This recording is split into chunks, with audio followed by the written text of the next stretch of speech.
The moment the recording starts, you have the gall to cough. I'm sorry. I'm sick again. Have you considered not being sick? All day. I'm sorry. I'm immunocompromised. I don't know what to tell you. Welcome to Tension and Soul. Yeah, episode 10. It is March 8th when a duo of Beffers comes up next to a Hulk that has been sent across the line. And they catch this listing walker frame coming towards them. And they go to see what's up, to see if the pilot is dead on the inside, and all they find is a simple letter. We cut to all of you in a court of inquiry. You've been off the line, which means you have plenty of time for this court.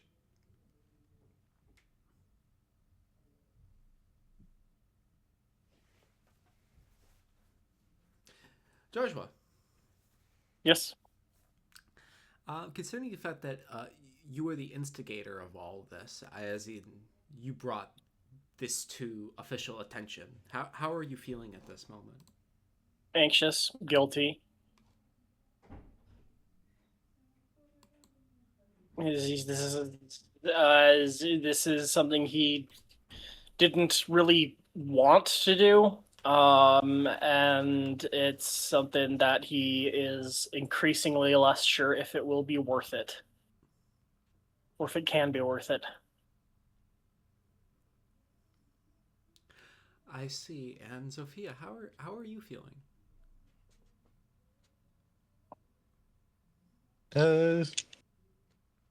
Betrayed, numb, vaguely annoyed. Vaguely annoyed. Well, This is a waste of time in her opinion.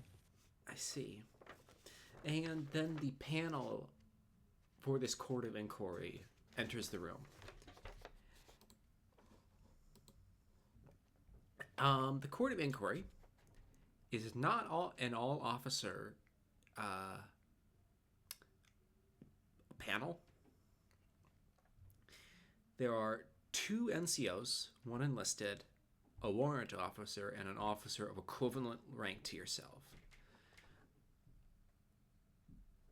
Of the enlisted men, you only know one, Sergeant Elberky, Berkjerk, also from the aviation department, a Sergeant Maxwell from engineering, and Private Delvin from the Ibanino Rosso's contingent of fleet rifles.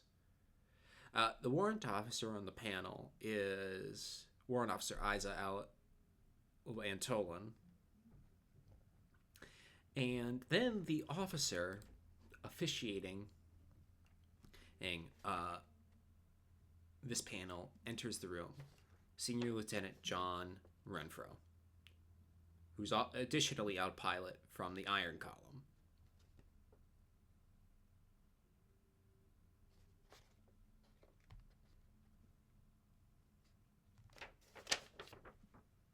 Psst, that's your cue. Who's Q? Could you describe Senior Lieutenant John Renfro? Middling height man. He doesn't look particularly exceptional. Pretty full build, if anything. He looks like he'd rather not be here.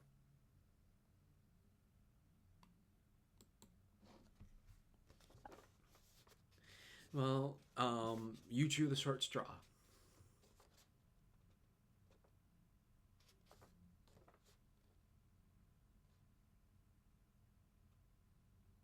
What room is this taking place in? Well, after you docked, you went into a colony, which was civilian, and you're currently in a former department store.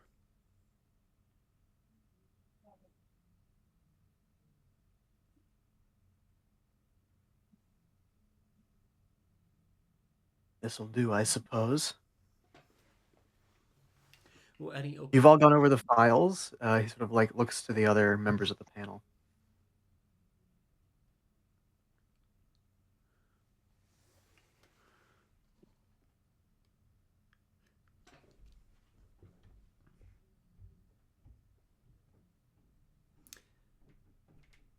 Wait, was that a question for everyone? To the other NPCs. Then you see Private Delavan says, "Yes, Comrade Lieutenant."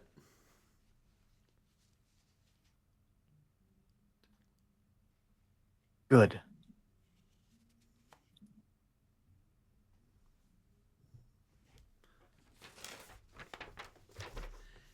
Well, Lieutenant Renfro, what is your opening statements?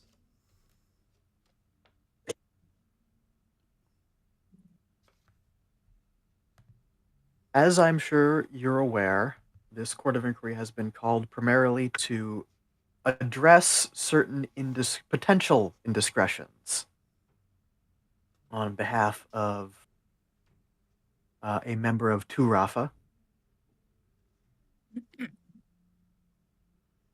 We are here to examine the facts at play and determine whether or not a court-martial is called for.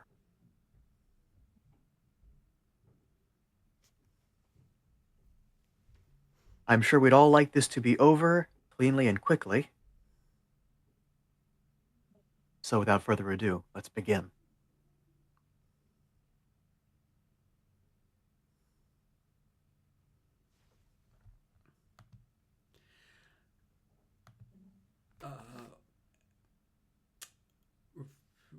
You see Isa turn to Renfro and ask, "Comrade Lieutenant, should we perhaps start with laying out the facts as we currently understand them from yesterday's session?" You may have to lay those out to me, the pinch hitter player. So, yesterday's session was primarily focused on the political department of the Benino Rosso. The primary testimony was Lieutenant Rasvan on why he didn't pursue any intervention into this matter. First being that it seems like information control aboard the Benino Rosso had gotten far too lax. Additionally, Rasvan's personal feelings on the matter is that even if they were aware of this earlier, he didn't personally think there would be any need for a court-martial, or that Lieutenant Zoifiya deserved any kind of punishment.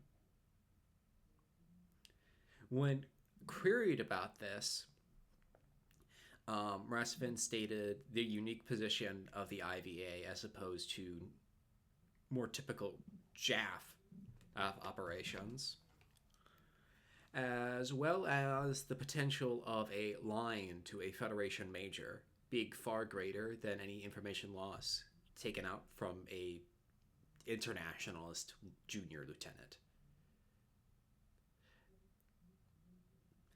Yes, Comrade Rasvan seemed to be perhaps getting a bit lax in his duties here. However, he makes certain interesting points about the unique nature of the opportunity at play.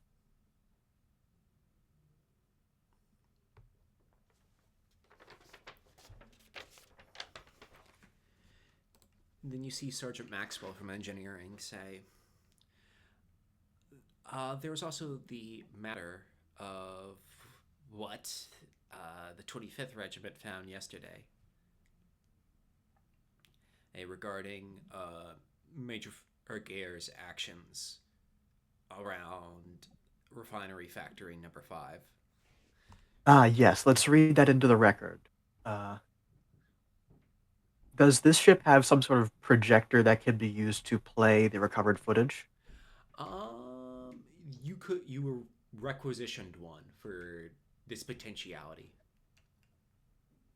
Let the record show I am playing the footage recovered from a IVA Walker frame 1 day ago.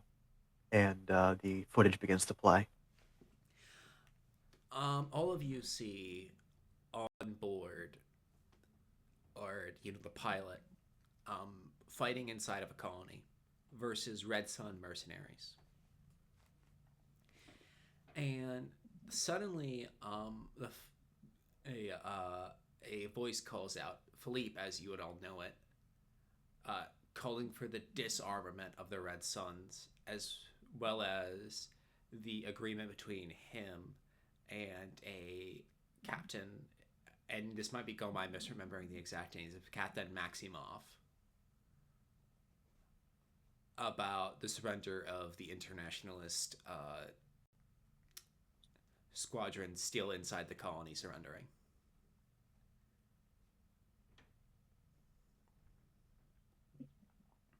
Additionally, what you see happen is Major Guerre declaring that the Red Suns are being taken into custody for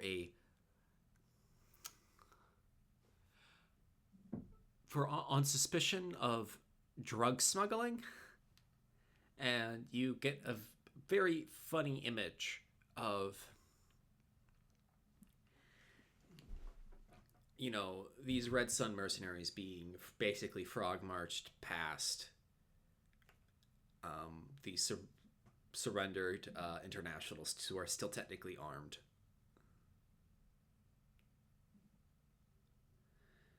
Before the footage is then fast forwarded to another scene as Philippe puts a letter inside this Walker frames and throws it back towards United Front lines, and the footage promptly cuts.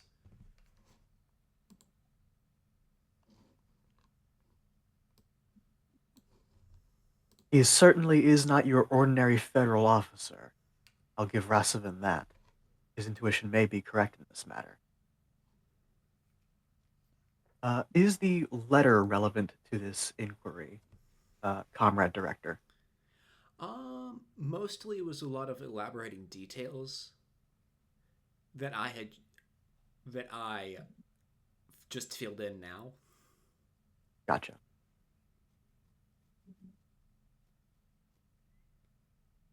I think it best to open with the question, now that the relevant evidence has been placed on the table.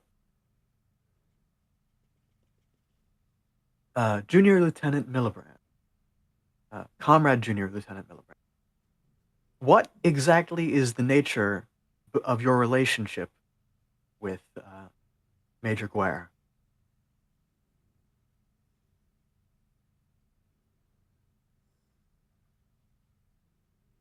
We are simply pen pals. Friends at most.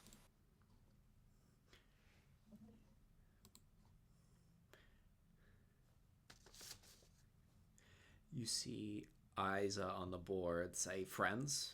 This seems like an unusually long-lasting friendship, and especially under these circumstances, Lieutenant. I apologize if you've never been able to keep in touch with the friends you've made during childhood, but just because I am able to shouldn't question my integrity. Well, most of my childhood friends, Lieutenant, and aren't federal senior officers. It's a unique situation I placed myself in, but you must believe my word and all I've given to the IVA when I say that this is a friendship and nothing more. Comrade Junior Lieutenant, would you care to, for the record, elaborate on when you first met the now Major? When I was a child growing up in Novinets, our Oppo mother was able to raise enough funds for a once-in-a-lifetime trip to Terra. She herself was religious, and so you could consider it part of the cultural Hajj. However, our main destination for about approximately 4 weeks from my memory was in a small town in France. We stayed at his residency. What was the duration of your stay on Terra? Roughly, if we were there for 4 weeks, then approximately maybe 2-3 months in total. He scribbles something on a pad of paper.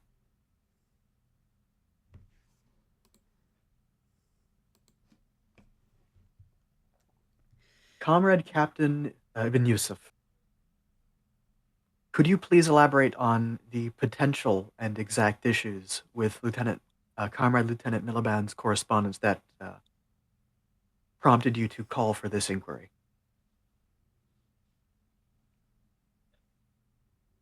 The comrade lieutenant, with or without active knowledge, may have informed Major Guerre of troop dispositions, distance of forces, and other items of actionable intelligence through simply such subtle indications as the length of time it takes to communicate whether or not a reply was able to pass through or not, and a variety of other things that could not be readily apparent either to her or to a censor, but would be apparent to any federal intelligence officer. This Lieutenant Miliband, Comrade Lieutenant, did not appear to have acted in the best interest of the International Volunteer Army by maintaining this correspondence. While I admit and can also personally testify to the individual unusualness of Major Guerre, I don't find that particularly material. I doubt severely that Zoifiya Miliband would consciously betray our cause and her comrades to the Federals. My concern is of an unconscious lapse of judgment permitting her to do so.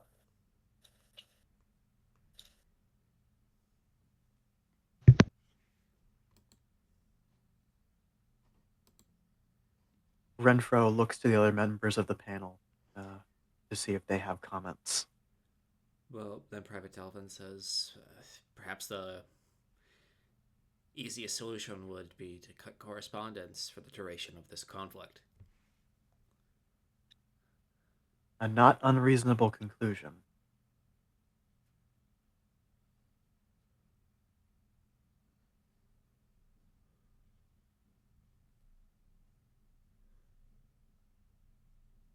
Comrade Sergeant Hurst, if you would. From your own experience, what do you make of Comrade Lieutenant Miliband?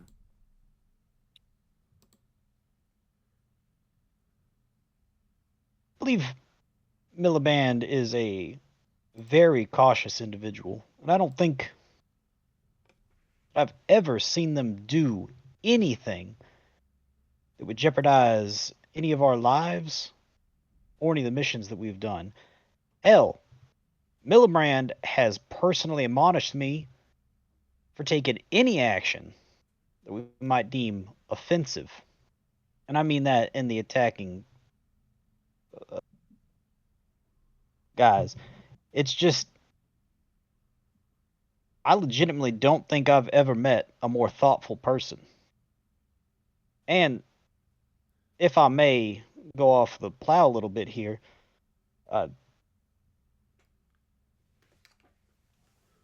was there anything that the censors censored? And if so, would that not mean they have done their job? I kind of feel like this entire situation is a farce. And so, then, Sergeant Bergjerk says, Hordon,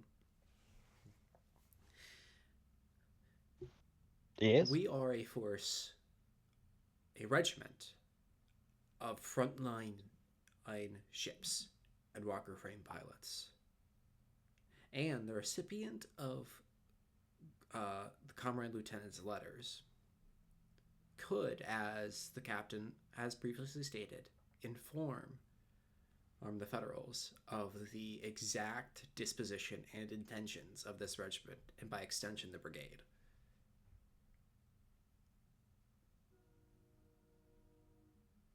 Am I close enough to Miliband or Miliband to whisper to them? Sure, I'll say so. Okay. Miliband, did you know who the fuck Guerre was? I feel like this is a conversation we should have had while we were discussing your case so I could defend you. But here we Yes. are with my short planning. I vaguely was aware of his position, his rank, but I was never fully aware of any details aside from... Did you know where you were sending your messages? Did you hear Isa cough? I'm sorry. Lieutenant, Sergeant, if you have something to share, please speak up for the sake of posterity. If I may, Jozsua butts in. The person of interest and her advocate are entitled to private correspondence. Thank you, Captain. Isa furrows Now- her brow. This is within the regulations, such as they Miliband, are. did you know where it was going? That seems very pertinent.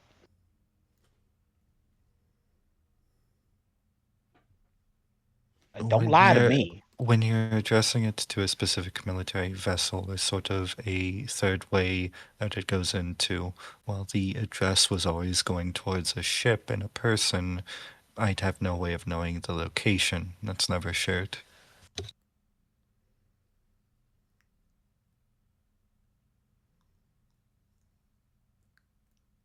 What is the name of the comrade, or what do I call? Because I know, like, and normally I'd say Your Honor or Judge if this was like an American court situation. Comrade President.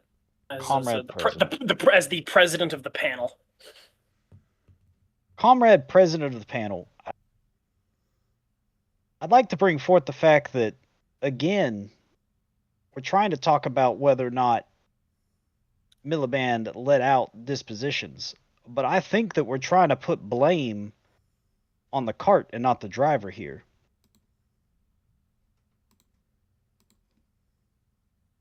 Again, the reason I'm saying this is, do we not have systems in place so things like this cannot happen? We do indeed. Can we Comrade expect Zoifiya here to constantly know of all the positions of where their enemies are at? Do we expect, again, just a lowly junior lieutenant to know the dispositions of the enemies at all times? No, we have an entire branch and department for that.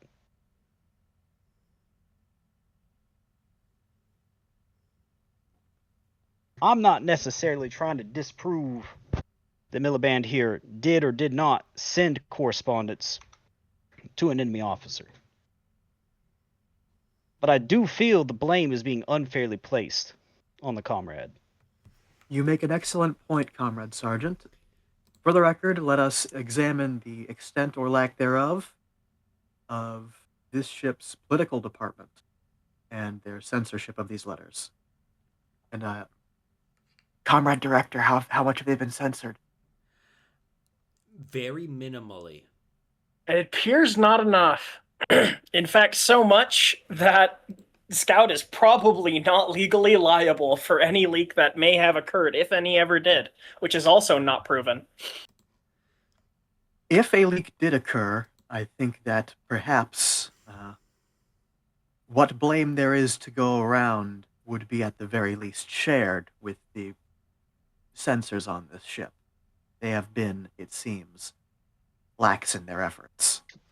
You see, Birchett says, I concur. I feel like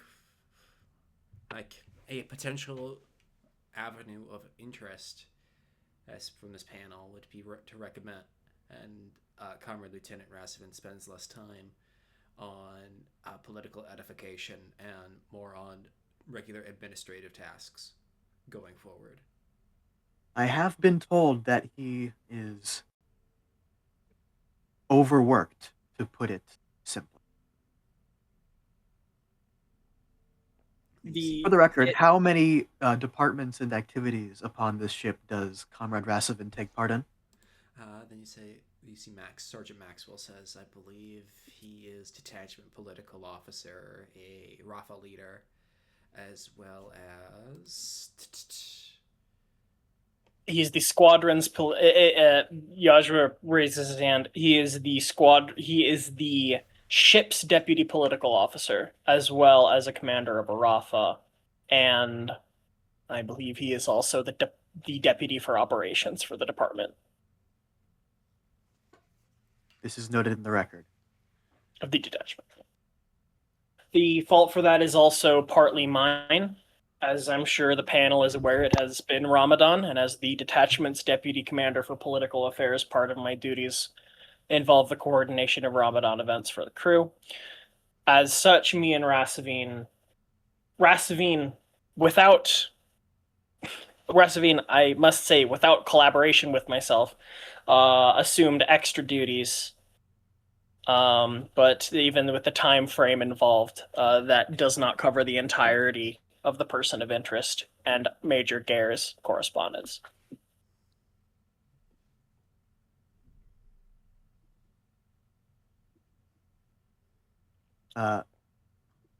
More things are written down on the notepad in front of Renfro before he turns his gaze to Fuyuki. Comrade Junior Lieutenant Ryu. Yes? What do you make of the situation, considering that this war is being fought in defense of Saturn's freedoms, your freedoms? As a Cronian, this matter must be much closer to home for you than the foreigners like make up this panel, and also your Rafa mates. That is true.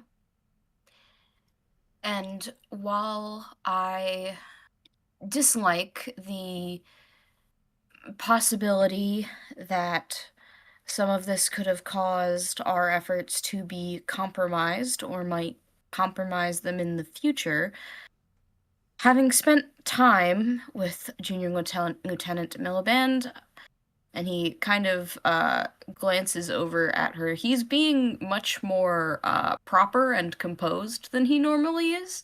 He's sort of shut aside the part of himself that tends to come out when he's just talking with crewmates and such, and is very much putting on a performance to some degree.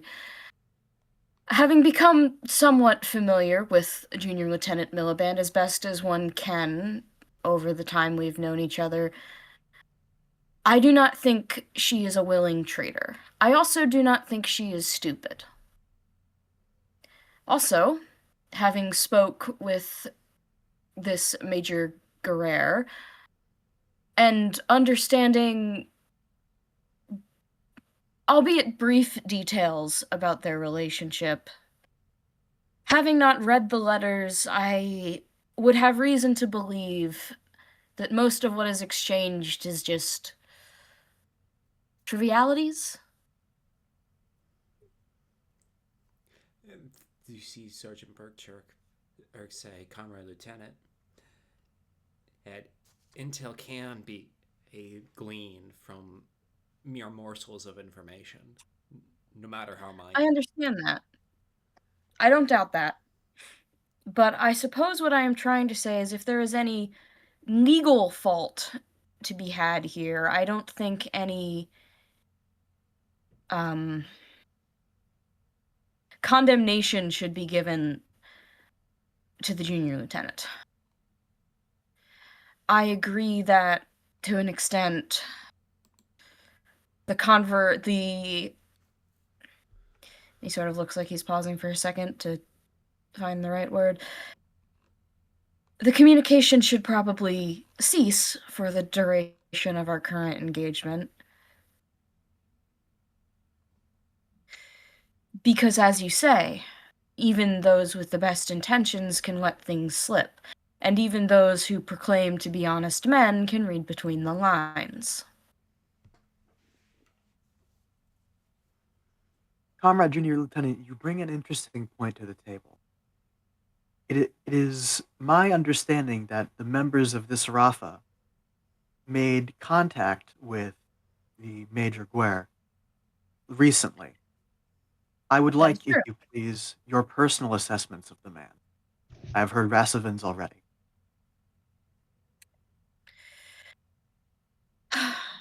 My personal assessment of the man is that he is someone who is deeply confused.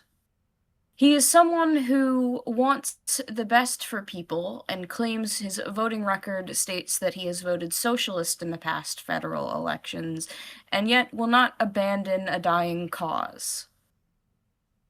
We spoke briefly and compared our comparative situations to the historical literary tale of Robin Hood, where it was illustrated to him that within this tale he would play the role of the Sheriff of Nottingham. This seemed to stun him for a brief moment.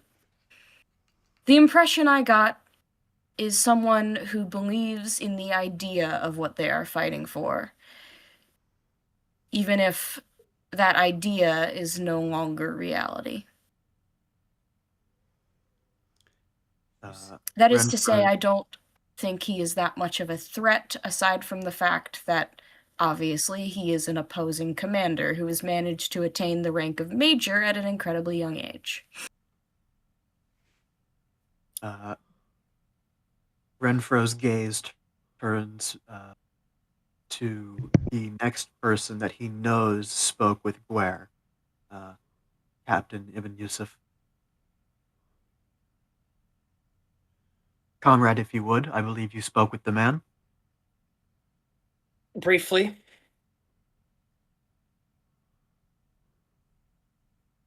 I largely reiterate Comrade Lieutenant Ryu's testimony regarding him. Profoundly confused and deeply politically and socially unaware of his own position and situation. However, my concern and suspicions lie not with that is precisely where my concern and suspicions lie. The Major appears to be quite unaware of the loyalty he tends to inspire in those around him, and therefore may, without even truly intending to, coerce or manipulate Comrade Miliband into receiving jeopardizing information.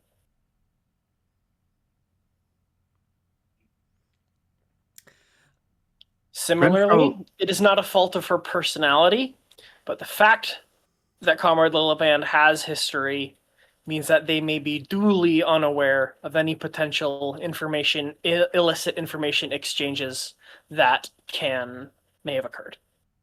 If I may interject. And he waits to see if he'll be allowed to speak. Go ahead, comrade. Being patient. I believe it is a slight disservice to Miliband's personal fortitude and dedication that just because she had previous contact with this individual, she could be swayed into the admitted cult of personality he seems to be accruing on the side of the Blues. Like I said, I think it is better for in the future if this communication is severed. But I do not think she would be so easily swayed from core beliefs, and again, I have no reason to suspect she would betray us. Well, it seems we have somewhat conflicting testimony here. I've been given no reason to doubt Comrade Miliband's conscious intentions. However, Comrade Captain Ibn Yusuf raises a valid concern. The reports we have of Major Guerre are concerning. The level of loyalty displayed by the soldiers under his command is, as Comrade Captain said, notable. You see Sergeant Maxwell say, well, perhaps this could be potentially useful avenue as Lieutenant Rasavin says, then? Indeed. Comrade Rasavin believes that this man, politically confused as he is, and with perhaps some measure of sympathy toward our cause, Renfro gestures toward the still from the last frame that the projector projected of still armed IVA soldiers standing as the Red Sun's mercenaries are frog marched past them. In this engagement, he seemed to prioritize his own ideological ends over defeating our own forces.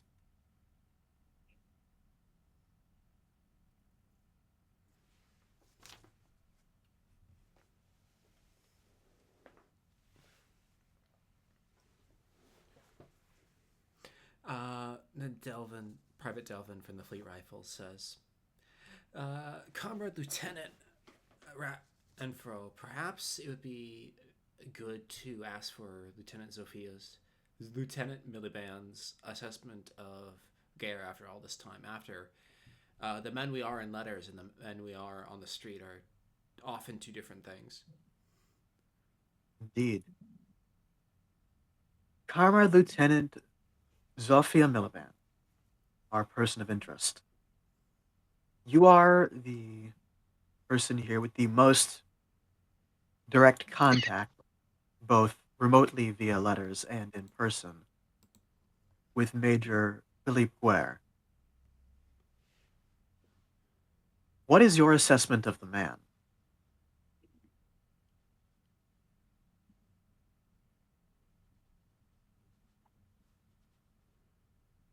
For the past, let me think about it for a moment. This is going to be how many years now? Take your time, comrade. Yes, for the past 15 or so years now, I have been in correspondence with Sergeant Guerre, Major.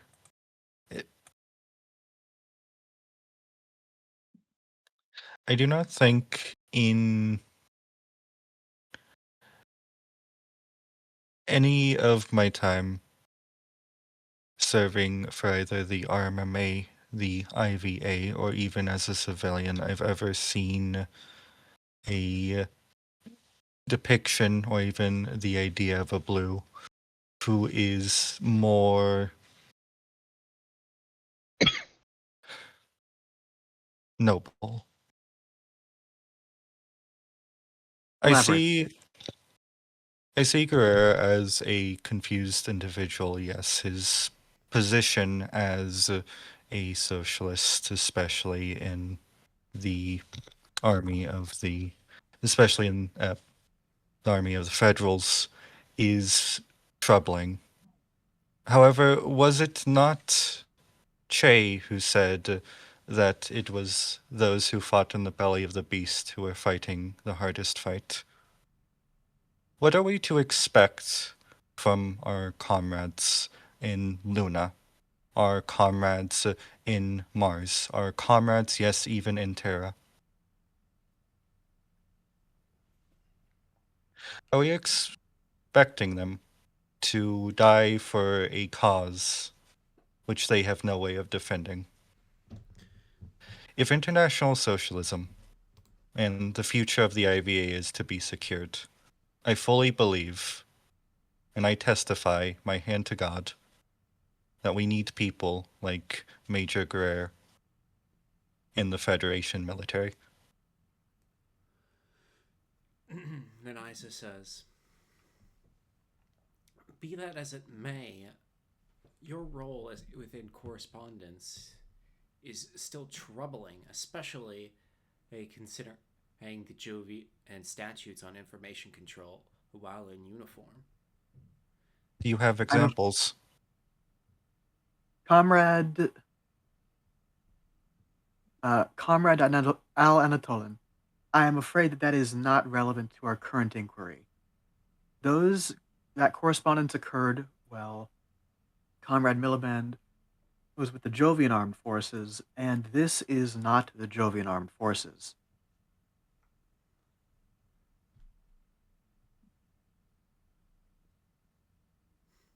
Those regulations and their implications are not relevant to our inquiry here. As Comrade Rasovin has said, this is the IVA. It's a somewhat special case.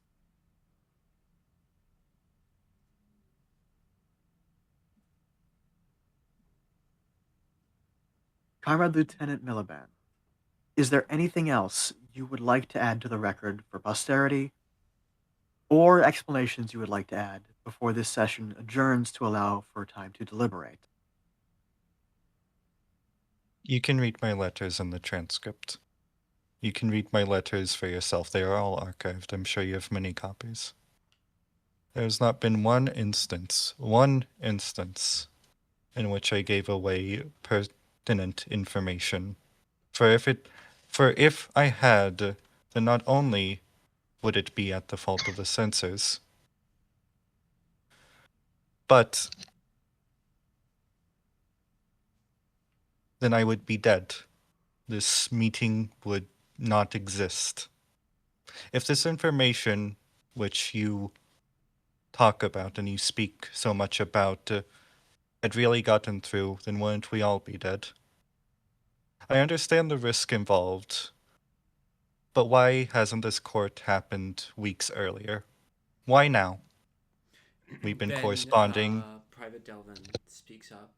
Lieutenant Miliband, and we were in the act-finding phase of this inquiry. And we are, if I will remind you, still technically within theaters of operations of an active war zone.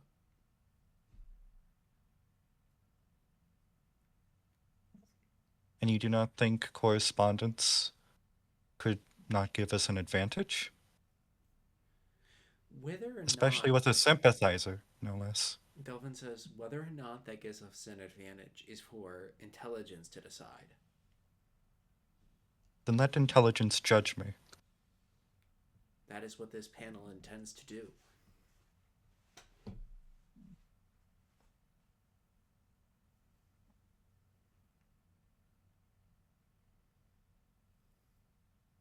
I have nothing else to say on the integrity of the Major.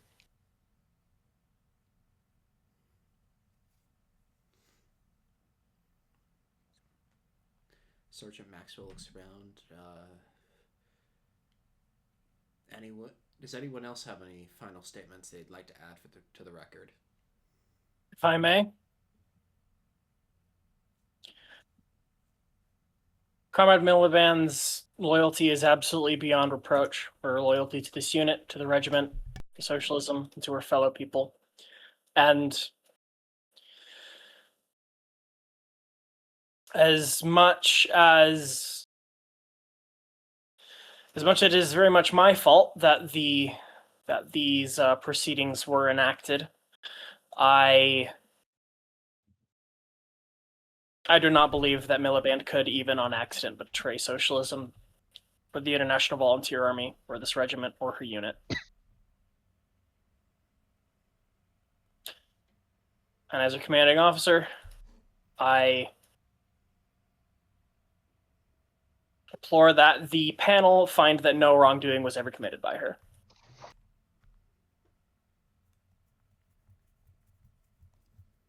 She should not bear she should not bear the blame for a lapse in judgment on either my or her part.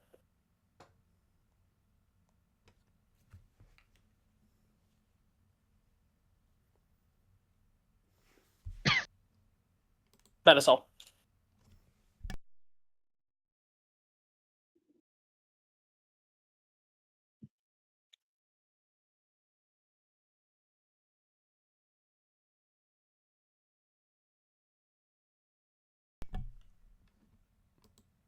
Well, then Maxwell says, I suppose the session is adjourned.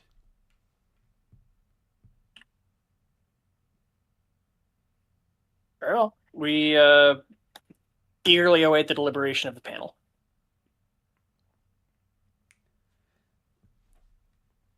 Then Berkshire says, please vacate the room while we discuss. It's usually the other way around, but yeah, Yozsua gets up and gets up and departs without looking at Zoifiya or Ryu or Little John. Fuyuki will also depart. Hordon will stand up, give a sharp nod, and head out.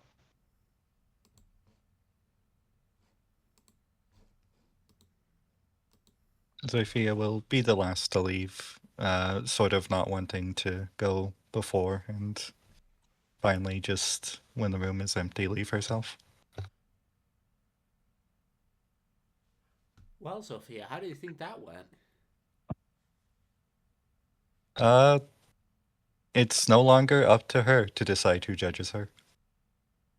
It's whatever happens is going to happen. That said, she's a little emotional from the testimonies of her Rafa mates, even Jozsua. Especially Jozsua, honestly. Oh? Honestly, what would you roll to try and hide, like, emotions? What's performance? Deception? Composure. Ooh. Oh, yes. true. I forgot. My favorite stat when I was playing Patch, and by favorite I mean I had 0 in it. Your favorite to fail, you mean? And who's Patch? Exactly. One failure. Oh, I didn't ask for an attribute yet. Oh, what's the attribute? I was gonna say poise. Oh, poise? Okay, 2 successes. Anyone can roll keen empathy against that if they so wish. No, he'll let her have this. Fuyuki isn't really paying attention. He looks a little bored. Fuyuki, what did you think of all that? You know, you got to see Jovian style bureaucracy at play. It's a little frustrating because he thinks the very easy option is just their childhood friends. They can just stop the correspondence until the end of the current conflict. Problem solved. So there's a tiny bit of like, what is all of this show for? He's not gonna say it out loud, but he agrees with Hordon that all of this just kind of feels like a farce. There are more important things that he could be doing right now.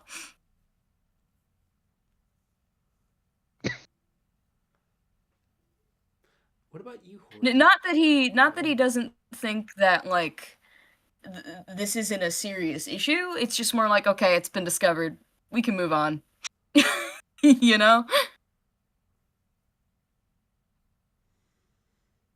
Well, you know, a lot of the people who on this panel would disagree is, you know, you have to do your due diligence, because you know what, on a gut response, you make a decision. What if that decision's wrong? It gets, I don't know, 1,800 people killed. And that's true, and he understands that, but he doesn't like necessarily being set up when called to testimony that clearly this must have, I mean, it does have a more personal degree. And maybe if it was someone other than Miliband who was in question, he might have sort of, that might have sort of felt a bit more genuine to him that this is a conflict that affects his home. But it's sort of like it feels like a pulling for him to act and speak in a way that the courtroom wanted him to, and he didn't really like that. I see.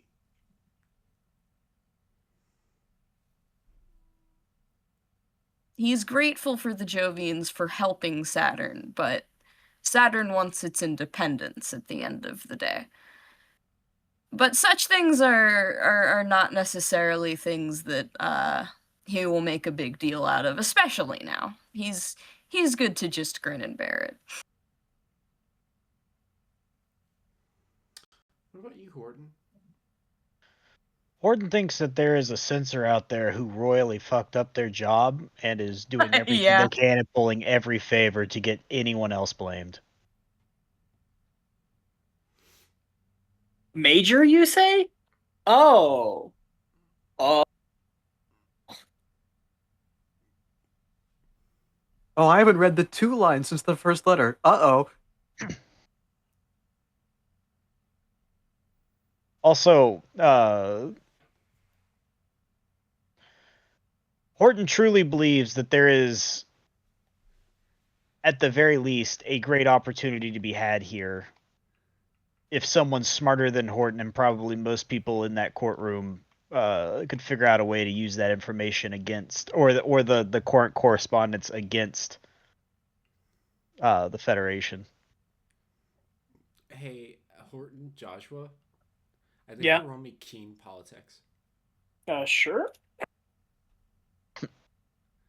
I done lost it. Jozsua, you get a +1. 10, keen, 3, politics is 4, 7, so personal is 8, and I rolled a 10. Wow. What's the narrative point situation? I'll roll right now. It should be a D8 for players. You are at 4 narrative points. Oh, that's not Strictly quite balanced, worth it. as all things should be. It's not quite worth it. Yeah, 2 failures. Are you sure you don't want to reroll? I don't really have a combat plan this episode. That's actually, we're not gonna get a combat. That's right. Fair enough. I'll spend the narrative point to reroll. All right, one success, 2 successes, 2 successes, And 2 you, Gordon? successes. I have 1 dice because all my dice are in my BattleTech bag, so I'm going to do this one at a Oh time. my god. Parry style? There's another one. All Oh right. my god. 1, 3, 6. Nope, 6 is my thing. So I completely blew that out of the water. Oh wait, no, that was Wait, 3 did you dice. just roll 3 dice? You're right, I did. 1 and 3 were my first 2. That's a 4. So Am that's I 4. allowed to That's roll actually politics? underneath my 6. So you both got 2 and 3 successes, I believe. My math off the top of my head is right. I got 3 Yeah, successes. yeah. I So believe that here's to be what correct, you yeah. do know. Horton heard of who? So Am I allowed to roll politics? I suppose not. a junior lieutenant in political who handles censorship of information, runs the censors, did in fact royally fuck up. But this guy is the son of a Red Army colonel. So lots of contributions to the IVA has been made by this guy's dad. Hence the panel. I I sure do love corruption. The legal sort.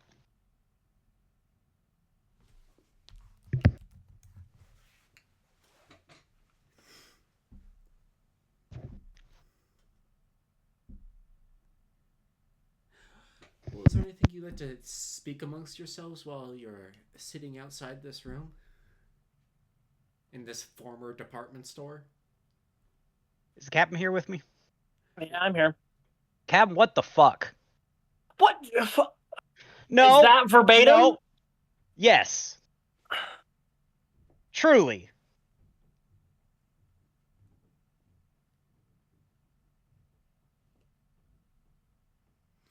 I'm not saying that you aren't following the rules. But, your number one job is to inspire us to trust in your leadership. And then Horton just gestures wildly at the situation.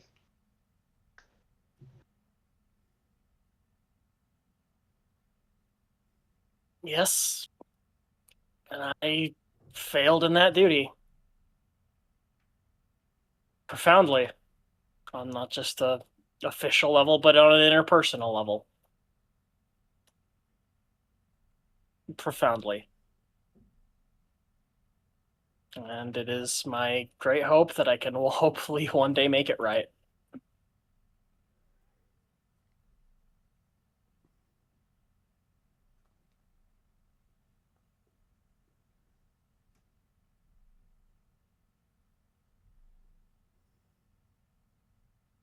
Now, Make you Captain, feel this is better, I could legally always not a resign. threat. If it make you feel better, I could. Yeah, he doesn't say it. Yeah, no, never mind.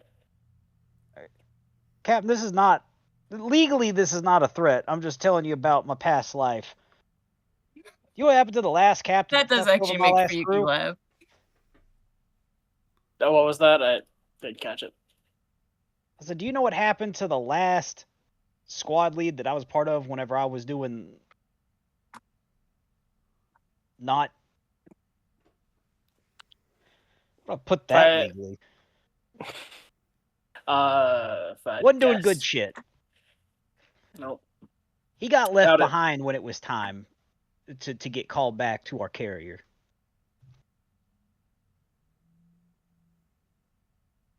I'm Not a really different let- man.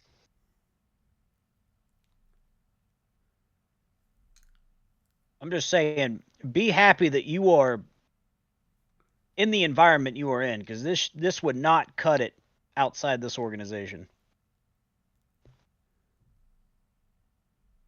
Really shouldn't cut it inside this one. And all was I'm Well, all- we're saying, all saying the quiet part out loud, though. Fuyuki says, leaning on the wall. do you know how long I would have to sit in my room and ruminate over this? Otherwise, Long Yeah, time. exactly. this would feel like 6 episodes of a shitty drama. Waste of fucking time. Some censor didn't do their job, now we're all stuck with this. Not to make excuses, but I felt like we had to. I'm making excuses. You are. If I can be entirely honest with you. Please do. I'll say one thing for you, though, Captain. You're thorough. I do like that. And you Perhaps defended too thorough. Miliband where it counted. At least.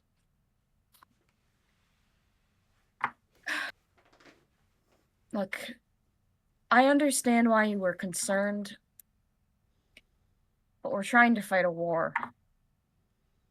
It's a waste of time and resources, in my opinion. And he's kind of speaking quieter, so, only the people around him can hear.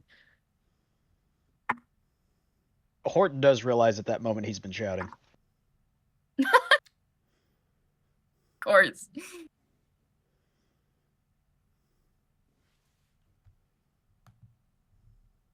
Well, I know I've got a big uphill climb on earning your trust back, but hopefully I can take the first step on it soon. What is that first step? Guess that's up to her. He says, looking at Zoifiya, who I presume is just kind of off on her own. Actually, Captain, I think the first step's on you. As empty as sorry seems sometimes, if you don't make it, it's even more hollow.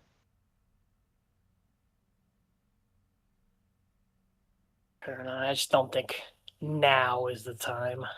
Oh, God, no. Yeah, don't.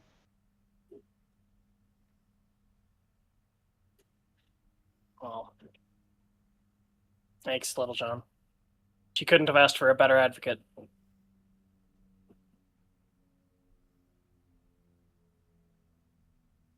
I'll be honest, I think y'all just wanted the aspect of the Southern lawyer from back in the old dramas. I'm just a simple outer space lawyer. Actually, Jozsua, I'd like you to roll me charm performance. No. No. So you saw a vein pop up on Hordon's head. No, Yeah, yeah. See, the threshold is 2. Hey, That's you 3 got failures. You could always get a critical. No, not this time. Not this time. Captain, I think the first step to apology is a oath of silence. Noted. Matter of fact, In Fuyuki, is there Quix's defense, sensitivity training? In Quix's defense, he didn't think Volca was saying that in character.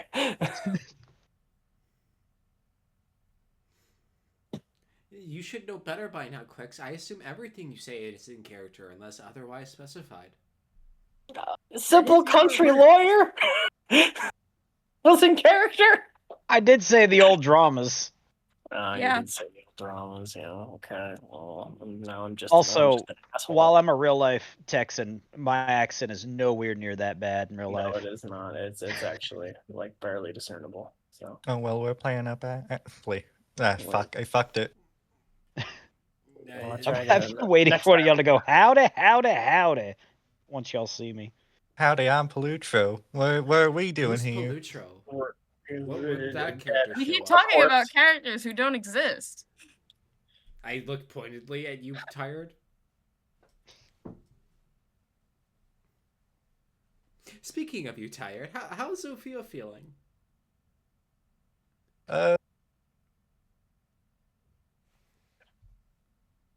So she's I think a lot of emotions are going in her head. But she's being less shut off than you'd think she'd be in this situation. She's been wanting to keep to herself but still stick close to the main group. She was able to avoid doing the very uncharacteristic thing of just crying in the courtroom earlier. Or at least crying leaving the courtroom.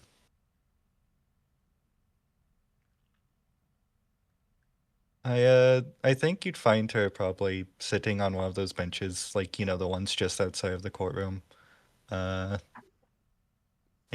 looking through the printed letters. Like each individually, one by one. Granted, about the letters, all they have in their possession is, you know, the letters you received from Philippe, not the ones you sent out.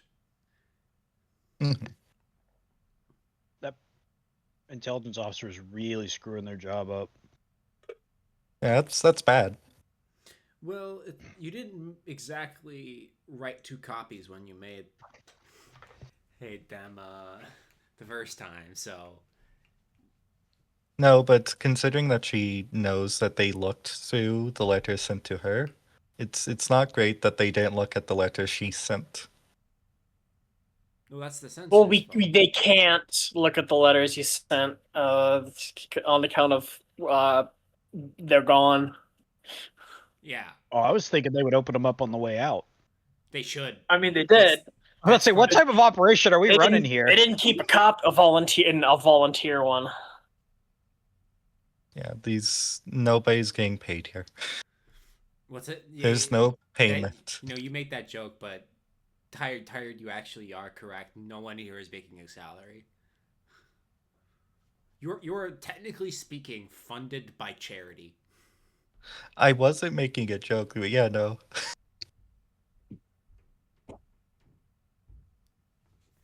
You exist on the goodwill and labor of Alliance members.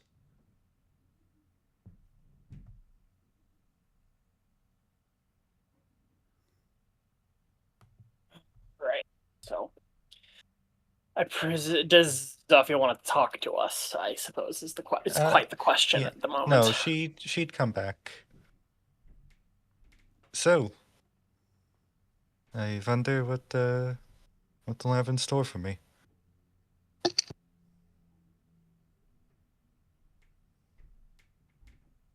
Sure, it can't be too bad.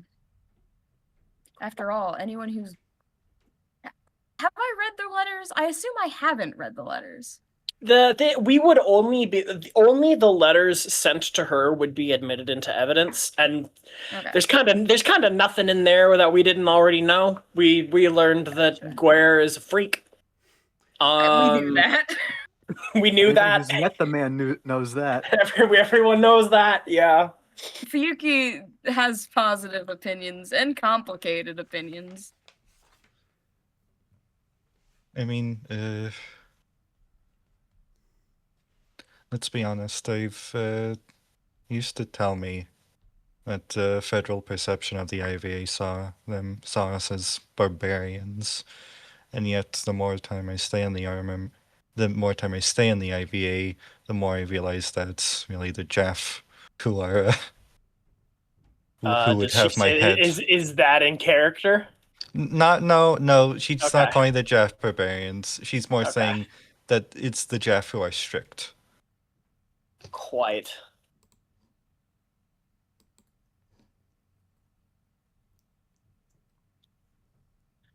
Oh, that's pretty unarguable. This is probably good we got this out of the way, though. Imagine if something like this happened later on. It's good if they exonerate you. Well, I expect them to. Do you have a good replacement for me? No one could replace you. Someone has to. May have to. Guess that's up to regiment.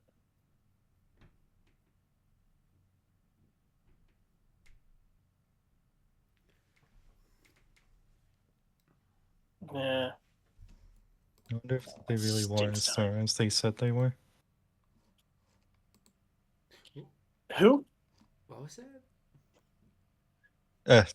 Nothing. No, Goldmine, didn't hear what you said. Oh, she was musing. I wonder if they really were thorough as they said they were. Who? Who? She points back to the courtroom.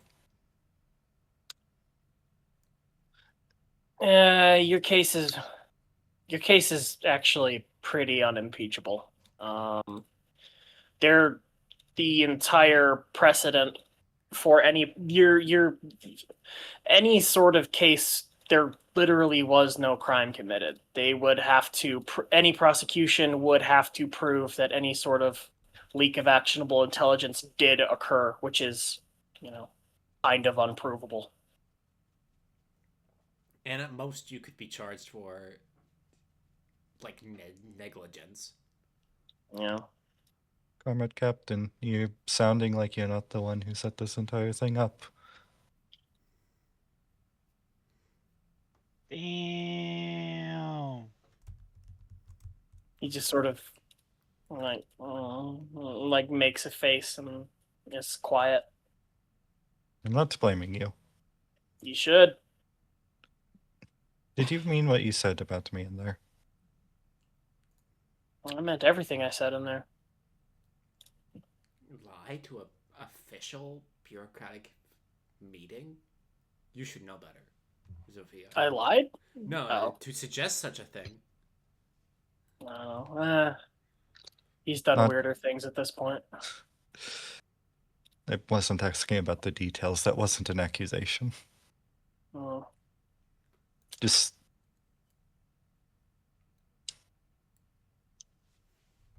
Thank you. It's a weird thing to say, given the circumstance, but... It's a weird thing that happened.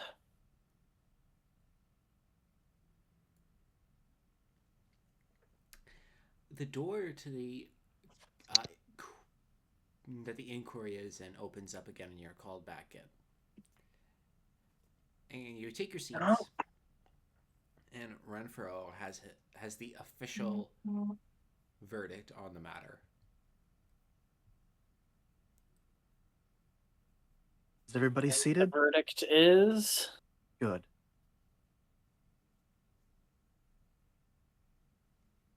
Comrade Junior Lieutenant Zoifiya Miliband, this Board of Inquiry finds you innocent of any potential wrongdoing.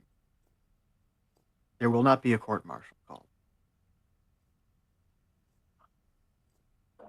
Well, there we go. However, your letters to Major Philippe Guerre are to continue.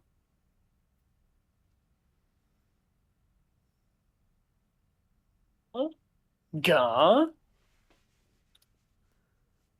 Under. Sorry. Go ahead. Under what pretense? Under what pretense, comrade? While this ship's political department will be thoroughly investigated for slacking of any kind, and in particular censorship will be investigated, this board believes that you are in a unique position relative to Major Guerre,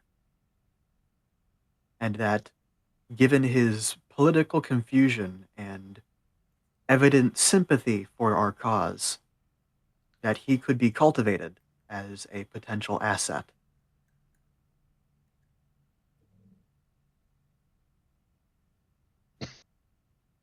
Fuyuki grins a bit at that.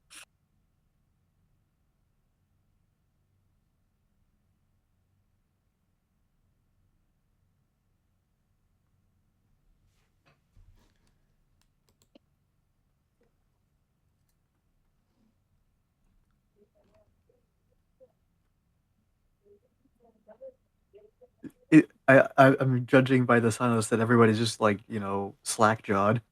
Yeah, this is not what I was expecting. Psst, there was one last thing you forgot.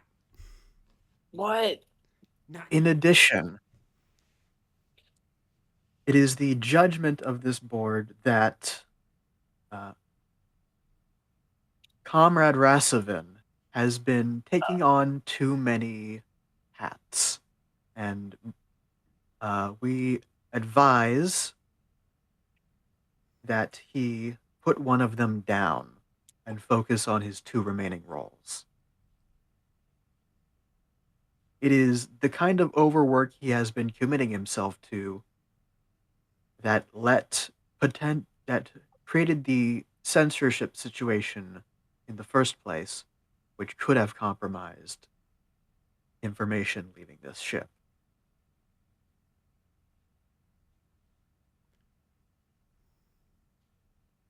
That's kind of okay. That's funny.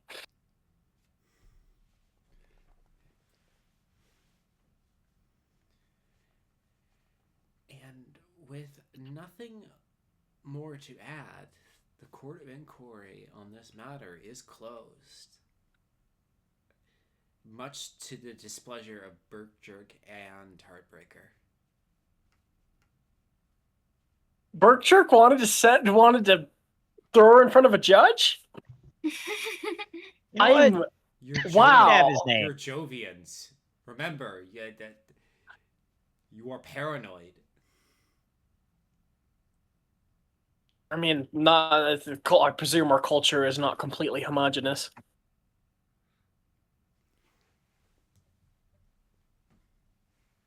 It's a very As the well-documented phenomenon. But yes, Renfro. as the board begins to make their way out, Renfro stops, in front of Zoifiya, speaking no longer as a member of the Board of Inquiry, as the president of the Board of Inquiry, but as a fellow pilot. I think you should count yourself lucky. You have a good Rafa.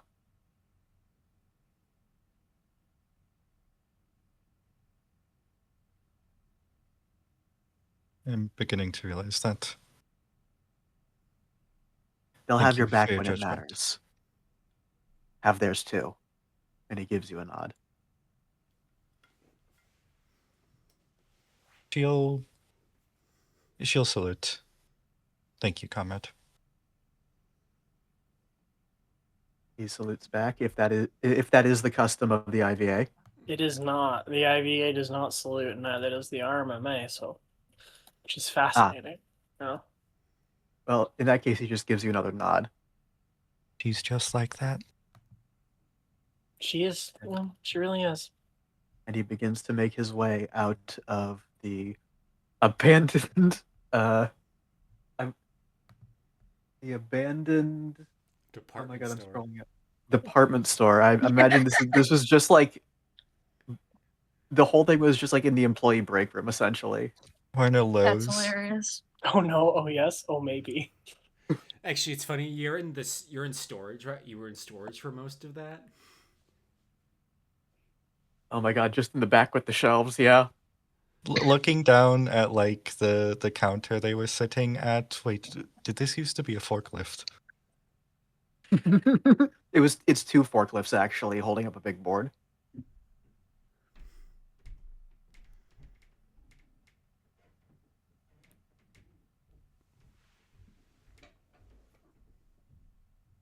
That said, going back to the party, I'm unsure how comfortable I am knowing there will be more eyes on what are supposed to be personal, looks back, not that type of personal letters.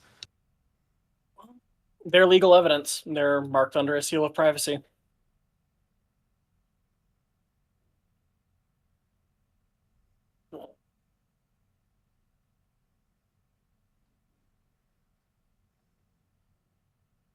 It is.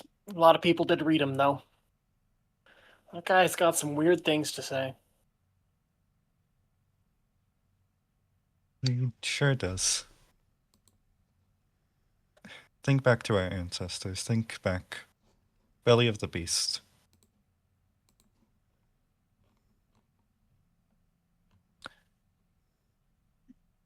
There are men needed everywhere, and men who are born to do certain things.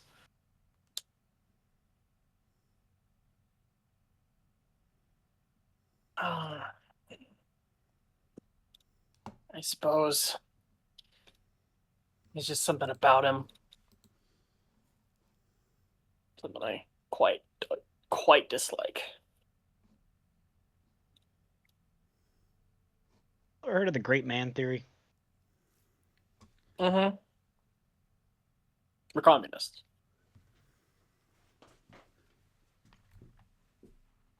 I don't. That's part of the dad. I'm not saying anything. Oh, I'm saying I have nothing further to add. I know. Oh. Zoifiya just in response. Not saying anything, just that when I see people like Rasovan, when I see people like Philippe, they aren't great men, but they are the tides of history personified. I don't know if I'd go that far, but Yeah, I would say Jozsua people scoffs who, a little bit.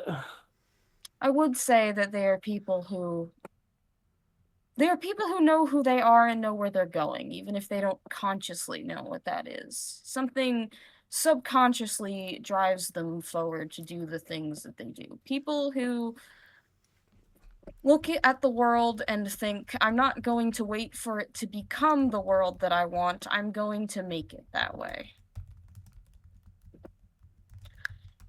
I don't People think like that can be very powerful allies or very dangerous enemies.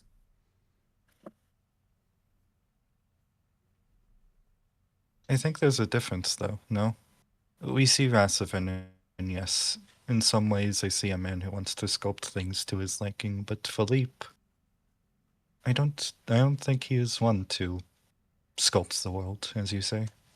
I don't think Philippe's quite in the same reality the rest of us are. That's all right. I don't know if I'm quite in the same reality that the rest of you are, and he smiles. Is that not And the These normal- kinds of things are subjective. What was that, Hordon? Nothing, Captain. No, that was me, Gomine, asking.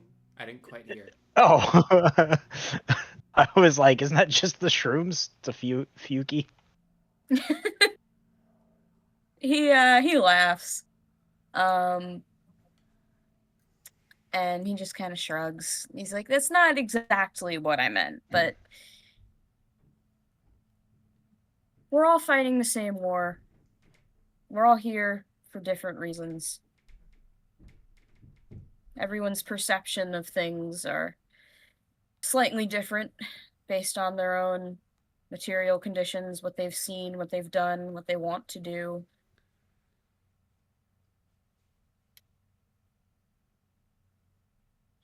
I don't exactly know if I have a point. I'm just saying we could keep an eye on him, I guess. It's rare that I speak with someone in the Federation who seems self-aware about how that organization is eating itself. Again, what do I know? I'm not a politician. I think his self-awareness is somewhat overstated. But I think he's deluded, like delusional. but not exactly in the same way that everyone else in the Federation is. He thinks he can make a change, work from the inside to reshape the system. He thinks that there's a point in all of us standing together, that a humanity dividing into factions, what he said to me, us all dividing, that's what will cause us to fall. But I think he's wrong. I think if you look at Saturn, well, if you look at Saturn, you'll see people who are crushed under the Federation. And you'll see that maybe all of us doing our own thing is not necessarily inherently division. And that overlooking the perspectives and the individual desires of certain people, well, like I said, it crushes them. The Federation is a machine that eats itself, and as it trundles along, crushes those under its boot to continue its own existence. At least that's what I've seen. And again, he kind of shrugs, throws up his hands. But like I said, I'm no politician. I'm just a crazy walker frame pilot. Well, you've got better political analysis than he did. I think he's getting there. He's the one he recognizes that the Federation is one giant boot stamping in the face of humanity forever, but he seems to think that if he's the one doing the stamping, maybe it'll be more humane. Well, exactly. That's the inherent problem in anyone who thinks they can fix the Federation from the inside. The question is, how can we stamp on them in a way that doesn't hurt them as much, instead of why don't we not step on them in the first place? Really, I think that should be the question. Does there have to be a giant boot? People locked in that way of thinking can't see any other solution, I guess. He just nods. Kind of sad when you think of it. So I often tend not to think of it. Because again, I'm here you're to not defend a my home. politician. Yeah, I'm here to defend my home, not sympathize with an enemy. If it comes down to a fight, I'm not going to hesitate, and I don't think anyone here would doubt me when I say that. Nope, definitely not. If it did, it'd probably be the last thing we ever did. So I won't. And he smiles. We're truly facing a corpse of the Titan. Fuyuki, Yes. have I... Are you aware of the history of where I came from? Loosely. The Orange Forces. Of course, this was decades before I was born, yes, but when they came for Novinets, many of them came under the pretense of murderers, thugs, and thieves. Honestly, it seems like the majority of them did. But within that force which one could describe as the old world term, fascist, there was a few people who believed much the same things as our Belter allies do. I don't know where I'm getting with this, but I believe if there is misguided intention between people who think they are doing the right thing,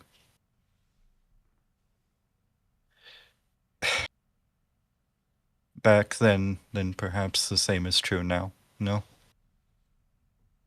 I think everybody wants to do the right thing. Barring a few exceptions of truly fucked up and horrible individuals who I have no doubt exist, but, I'm going to ignore them for the moment.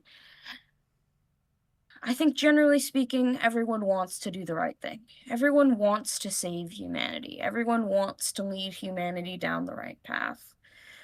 The problem is no one can agree what that is.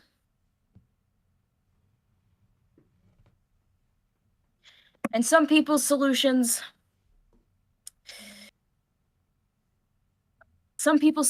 involve others getting crushed.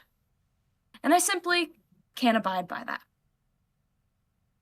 And I frankly don't have a lot of sympathy for those who think that the crushing of others is an inherent need to a system of functionality. I don't think it is.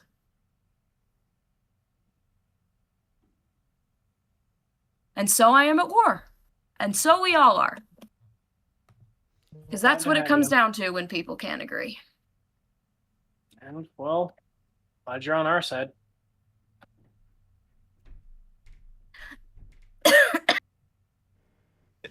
I appreciate the vote of confidence. And with that, you return to the Benino Rosso at 5 o'clock, almost flat.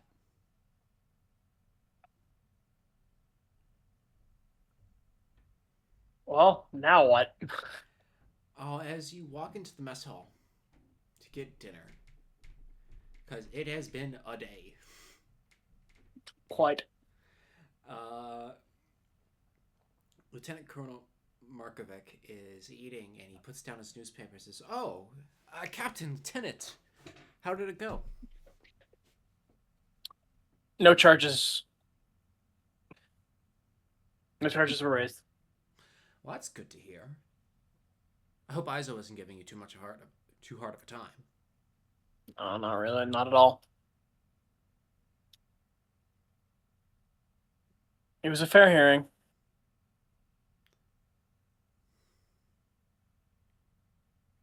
Well, that always good to see speedy justice, or quick bureaucratic turnover, even if our foreign friends can't do it quite like we can.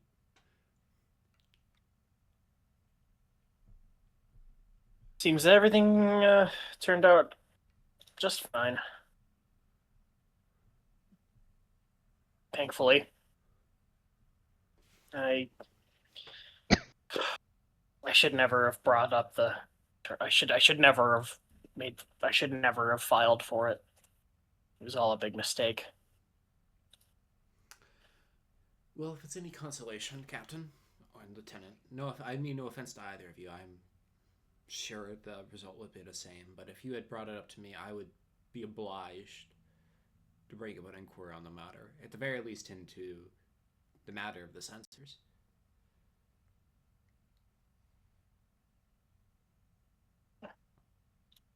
True. Just I don't have to like it. In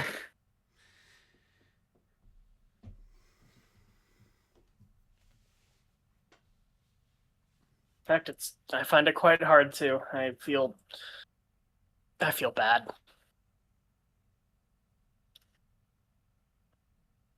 Oh, no point, I suppose. Well, on slightly different news, it seems like things are heating up back home. Oh? In the Union? Yes. It seems like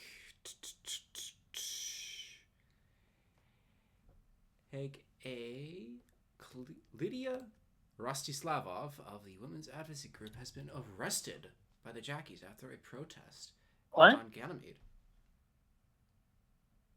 On what charges? Well, apparently a suspicion of espionage. and wrecking. That doesn't sound like the wag to me. Comrade President and Urban would agree with you. Here, he hands you the newspaper he's been reading. I read the irrelevant article. It's actually Frontline News, and it's the title says "Don't be silly," says Comrade President. As it seems like Comrade Rostislavov's arrest seems to be quite ridiculous, according to this paper, which you recognize as a populist-aligned paper.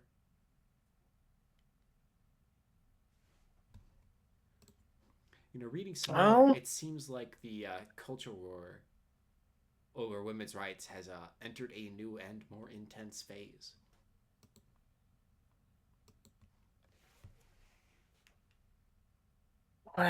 Well, I hate to make everything about myself, but my sister is actually seriously contemplating resigning her commission and taking up holy orders just to, I don't know, get out of it. It's hard not to be sympathetic.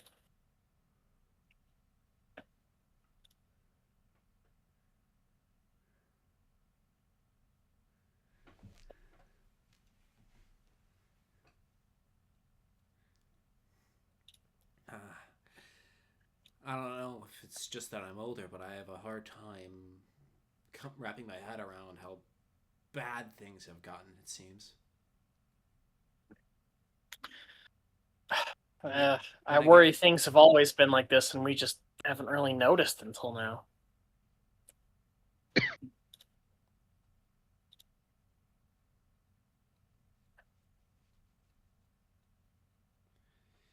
Well, either way, I'm sure we'll work it out. Well, we worked out the Belter issues when I was a kid. That's true. Hopefully we can have that wisdom again, but, just look at Urban. I don't mean ill to him, but this is something that's sort of like... It's one thing for him to say it's silly, it's another thing for him to put a stop to it. I think President Urban's been doing a bang-up job this term. I suppose I haven't been paying that close of attention. Kind of a lot's happened the last few years of my life.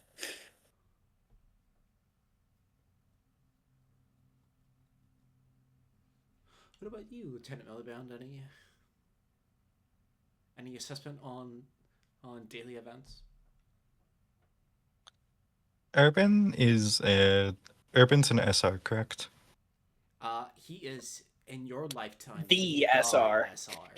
The S. Okay.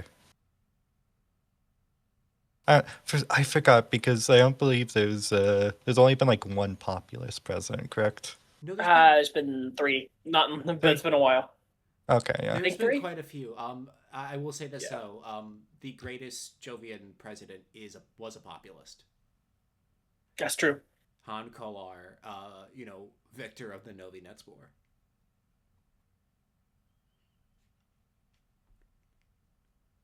He's just going to scratch, Zoifiya's just gonna put her arms on the table. As much as I hate to admit this, considering the posters I used to have as a teenager, I think he's just getting too old for the job. I mean, who's to say that these advocates weren't, in some ways, harassing the jockeys?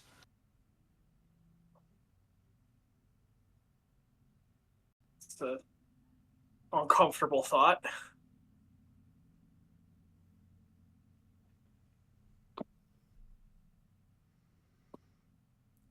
Well, Lieutenant Miliband, Markovic says, do you think women's advocacy wants to return capitalism and federal rule to Jupiter?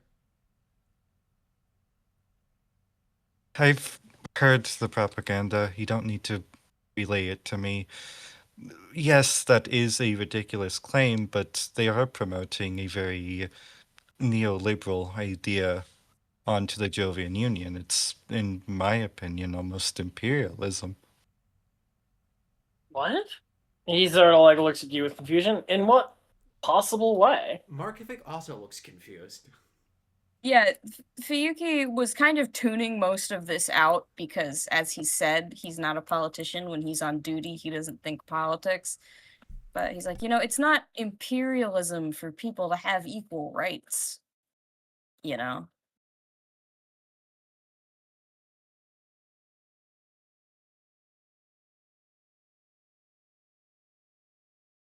And neoliberalism, Mr. that's Thought. that's pretty off base. Oh, they're staunch advocates of the socialist consensus. Yeah, they've never, like, even implied otherwise.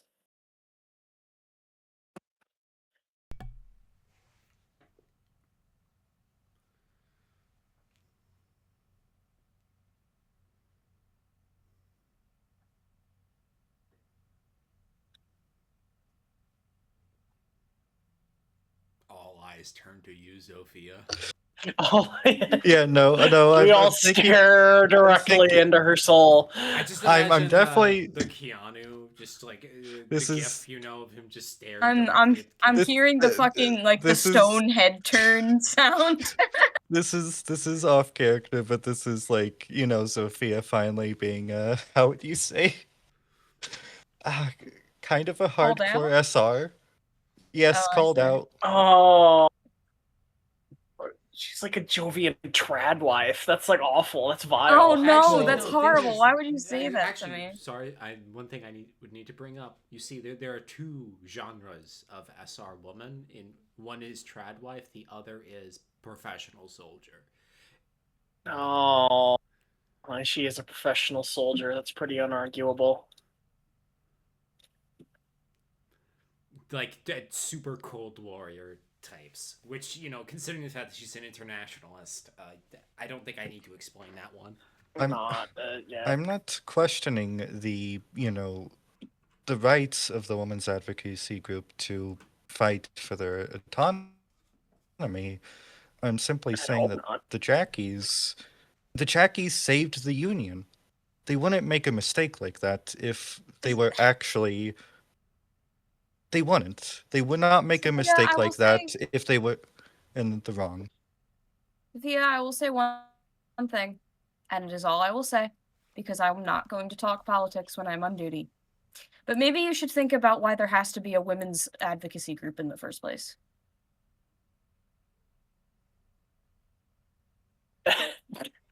Out of character. And then he will actually walk away.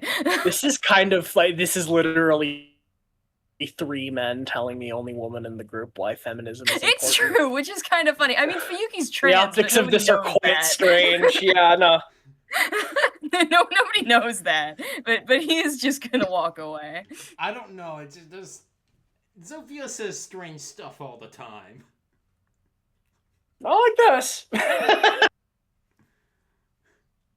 This shit's weird and after unification.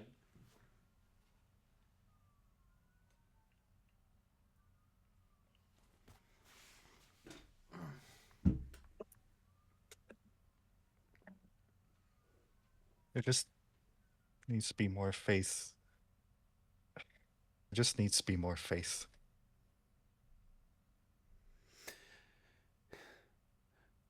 Well, would you put faith in the censorship ability of the Benino Rosso?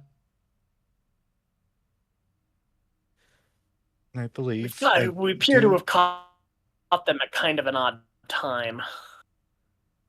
Well, Markovic says, I've met many strange characters since my time as internationalist, and what I've found is that in any organization, no matter how well trained, mistakes will eventually happen. We are all human, and to err is human after all.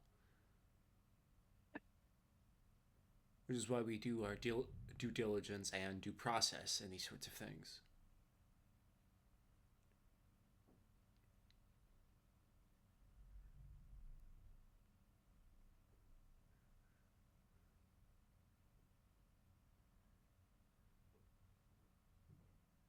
I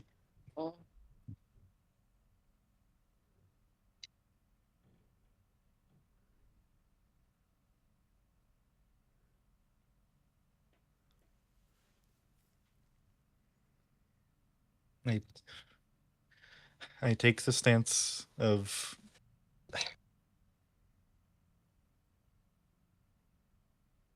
I'll take the stance of Urban, but I feel there's more important things in Saturn to worry about.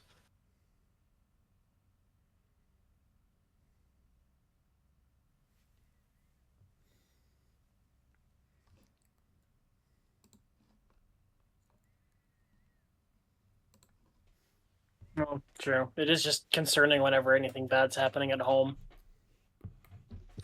Something bad is always happening at home.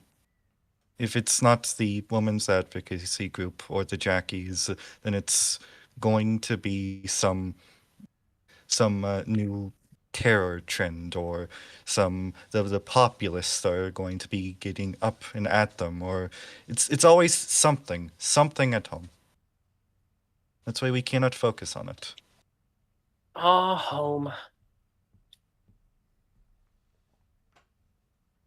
Never really wanted it more than I do right now.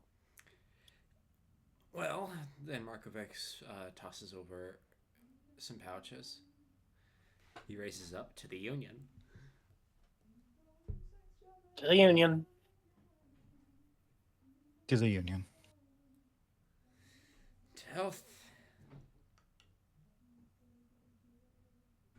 The Union. He Yuki toasts, would, but he's does not gone. drink. He is gone, yeah. Yeah, Yuki left.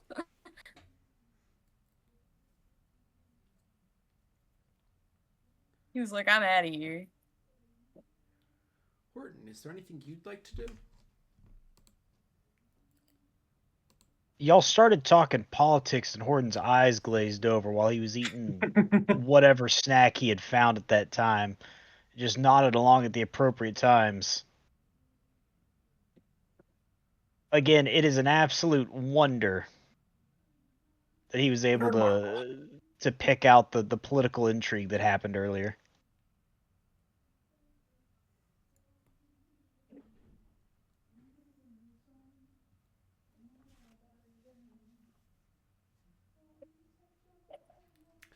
Well, I guess that's it for your day today. You know, you have a relatively normal day of paperwork and training.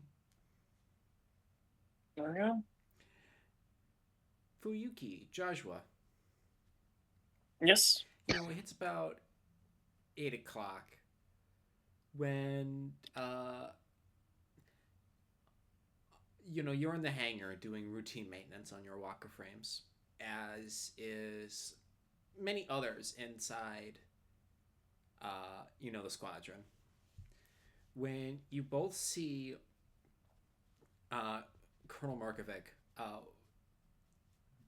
suddenly get out of the cockpit of his walker frame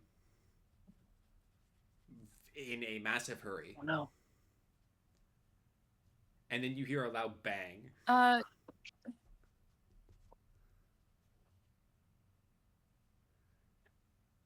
Like how loud we're talking? Like gunshot or like explosion? Grenade. Oh, he hits the ground. Fuyuki was kind of messing with things in his cockpit, like adjusting some computer system or something. I think he just like pulls the lever and like shuts himself in the cockpit. He's Yozsua is walking around. He hits the ground and scrambles for his officer's kinjal. You see everyone else sort of like hit the deck or run for cover or button up, and there's a pregnant pause as it seems that's it. That's all there was. And then you see a bunch of people rush over to Colonel Markovic. Oh God! Yozsua goes over and sprints over to the mobile suit. I mean walker frame. Oh, it's a mobile suit. Oh, what's a mobile suit? Never heard of the term in my life. Never heard that. Yeah, I don't even know what that combination of words could mean. So you rush over, and there's Markovic just sort of sitting on his ass.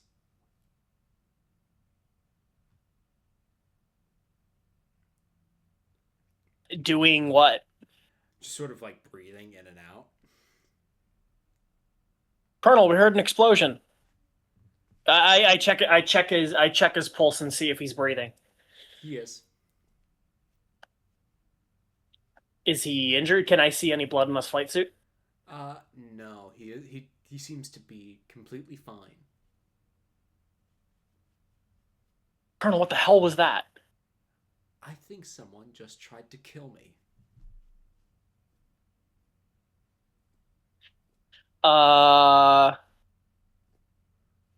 Locked.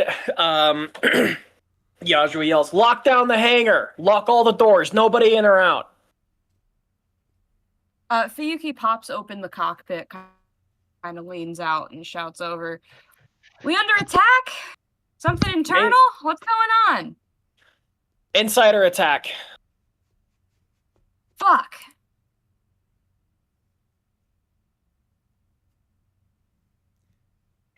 All right. Colonel, with your permission. I can get up. And he starts to stand. Fuyuki, I need you to Fuyuki, put your mobile suit in front of the main exit. No one gets out until we confirm them. Can do. And he will pull the cockpit hatch back down and position his walker frame in place.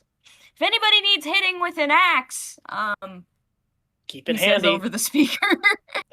Keep it handy, he says with his he's still with his kinjal drawn. Colonel, what did you see? I would like you to roll me keen empathy. Where's my freaking character sheet? Did I close that? Why would I do that? Keen 3, empathy 2. Ooh. Oh, threshold 5. Can I spend a narrative point for the +2 bonus? Yeah. I think it would be good. Yeah.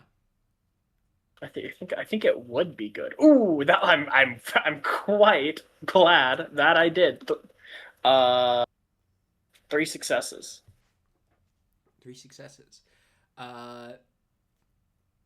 You get there's like a ever so slight twitch in the corner of his mouth before he says, "I don't know. I just got a feeling that something was off." That's when you live as long as a walker frame, spend as much time in a walker frame as you do. I guess it is a second sense. You didn't see anything? Hear anything? No. What gave it away that something was wrong? It was just a gut feeling. Psst, Jozsua. What? You're getting the impression that he's not telling the full story. Colonel, perhaps there's some sensitive information you'd only feel comfortable giving me behind closed doors? Even if such information were to exist, that would require me to be at liberty to tell you about that information, Captain. Colonel, not to overly stress the situation, but it is quite literally a matter of life and death. And I am not at liberty to discuss that information, even so.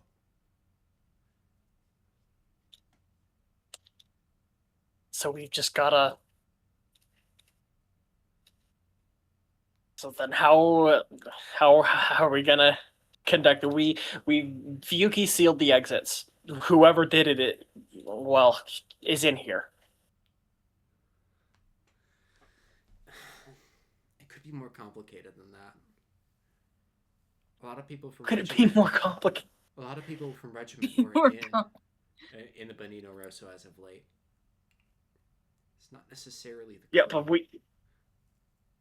Or the department. Colonel, it's an insider attack. We'd be able to figure it out. There are paper trails. I mean, Rasavine's a bloodhound for this kind of thing. He'd be happy to hunt them down. Well, I guess we'll have to put Rasavin on the trail. We don't need to let there be a trail. Whoever it was is in the room with us right now. But I can't look into it unless you tell me what I'm looking for.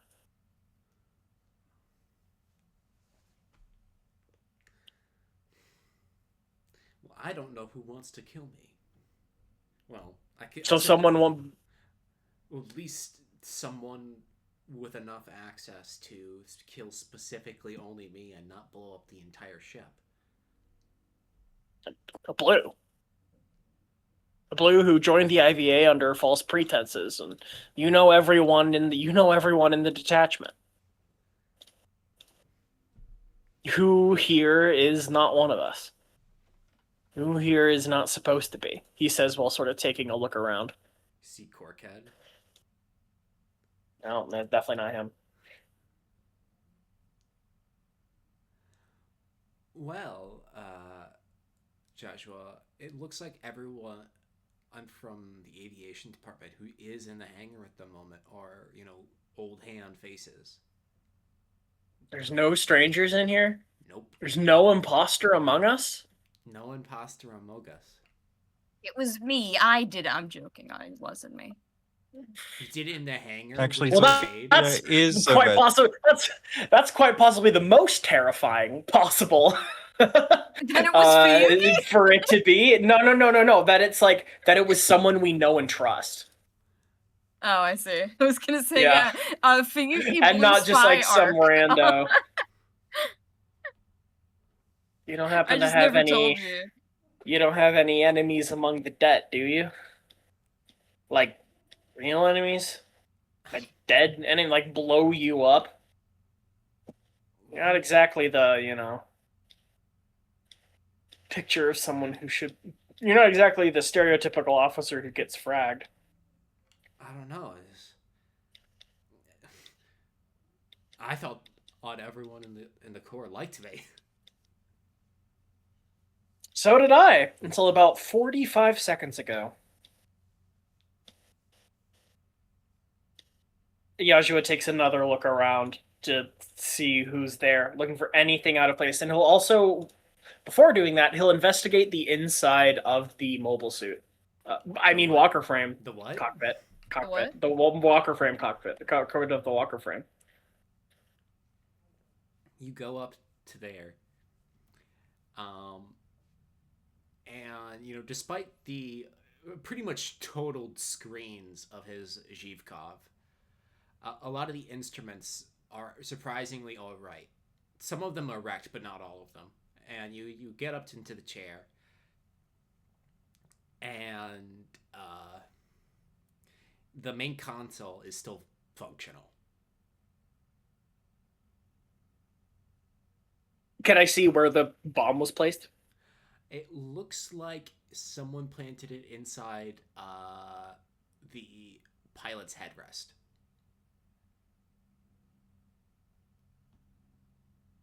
Strange place to. They intended to blow up his head once he sat down. And largely leave the walker frame intact. Which is. Maybe it's just a coincidence, but like. Who maintains the seats? Jozsua says aloud.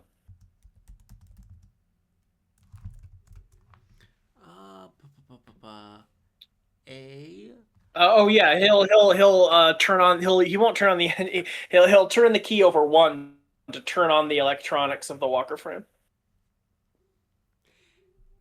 You do so. Fuyuki will shout over the intercom, these things have internal and external cameras, right? Check those. Combat logs, better than nothing. I'll get Rasavine to pull the security footage for the hangar, but something tells me that something will be wrong with the camera, or the tape, or the recorder. Turns on the Hell, if electronics of the anything, walker. pull the logs from my machine.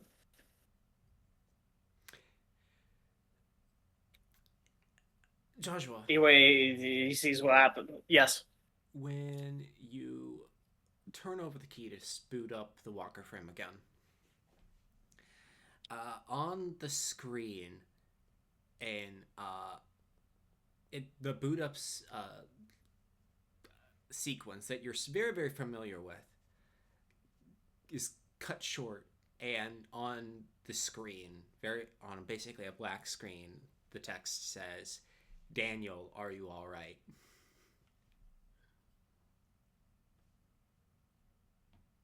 Yajrul waves over Markovic. Any idea who left this? No. Sent it? He says guiltily. Who calls you Daniel? Plenty of people call me Daniel. My mother calls me Daniel. On the ship? On the ship, though? The colonel calls me Daniel.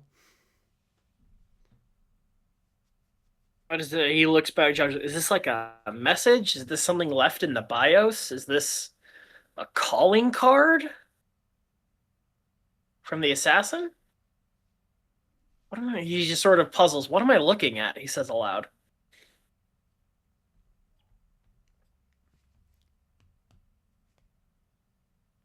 And he looks at the. Is this a like a text message? Is this, or like, what is this though? Is this something left in the BIOS? Is this a text message? Is this, did someone hack it? It's coming directly from. Assuming I'm not mixing up my computer terminology, because I work in humanities, not STEM, but coming directly from the machine itself. So someone must have reprogrammed the flight computer so that this message would display the next time it was booted up. And as you sit thinking about this, Jozsua, it suddenly changes and just says hello, question mark. He says aloud, "Hello?"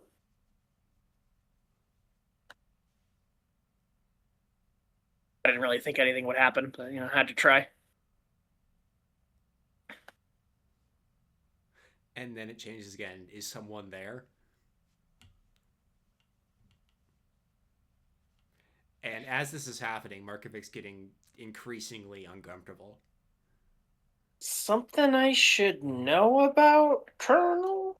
No. In the highest degree and sense of the word, you should not. I think I'll show myself out of your cockpit. That would be appreciated, Comrade Captain.